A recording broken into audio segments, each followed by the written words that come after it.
My name is Jordan Maxwell.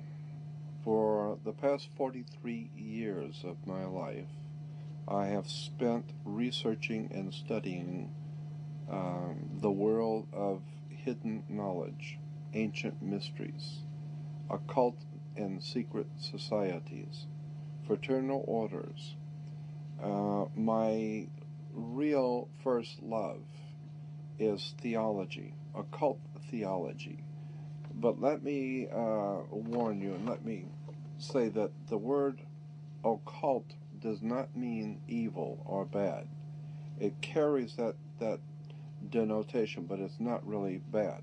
Occult simply means hidden. Anything which is hidden is occult. It's a Latin word for hidden. Consequently, so much of knowledge, important spiritual, political, sociological knowledge, it's been hidden. And so I have spent, as I said, the past 43 years of my life searching out hidden knowledge. And that's what I do. I'm fascinated by how much we don't know. The state of Israel is actually connected to America in a very arcane and secret way. So they are, the state of Israel is connected to the American federal system. It's very interesting. That's why America sends billions and billions and billions of dollars. Quite literally, I've heard the figure per year, something like $17 billion a year to the state of Israel. Incredible amounts of money. Why? There's something else going on here, and they haven't told you the whole story. If you were looking down from a satellite, looking down onto the Earth, or even higher out than a satellite would be, you would see that the largest single landmass on the Earth is from Russia, from the northeast tip of Russia, all the way across to Central West Africa, to the West African coast. Then from England, England, all the way across to India. And you crisscross the largest single landmass on the earth. That cross comes right through the city of Jerusalem. That's where it crosses. And so the old ancient Phoenician Canaanites, being the bankers, they said, if you're coming through town to do business, Jack, you're going to pay us up front. And so whoever controls Jerusalem controls the flow of oil, drugs, all kinds of products, the flow of gold, diamonds, all the valuable things in the world goes through Jerusalem. That's why it's the holy city. Money, international, monetary world situation set up so that all money, all flowing of business, commerce goes through Jerusalem.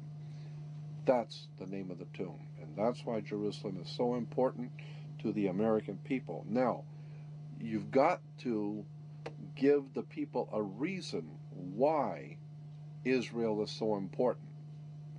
Now, we know that Israel is very important because of strategically where it sits on the trade routes to control the flow of oil, drugs, diamonds, and a lot of drugs in Israel, going through Israel. Major movements of illicit narcotics and drugs through Israel. And diamonds, gold, money, etc., etc. But you've got to give the people who are going to go over there and lose their lives and give their sons in war, you've got to give them a reason. So we tell them that it's religious. It's the Lord's chosen people, the Lord's people. And the Lord himself has chosen Israel. And we give them a line. You'd be surprised what Americans love. They love that kind of stuff. And so we tell them, it's the Lord's will. And the Lord Jesus was there, and all the great prophets and all of that. And so we have to protect that little country, Israel, because it's the Lord's will.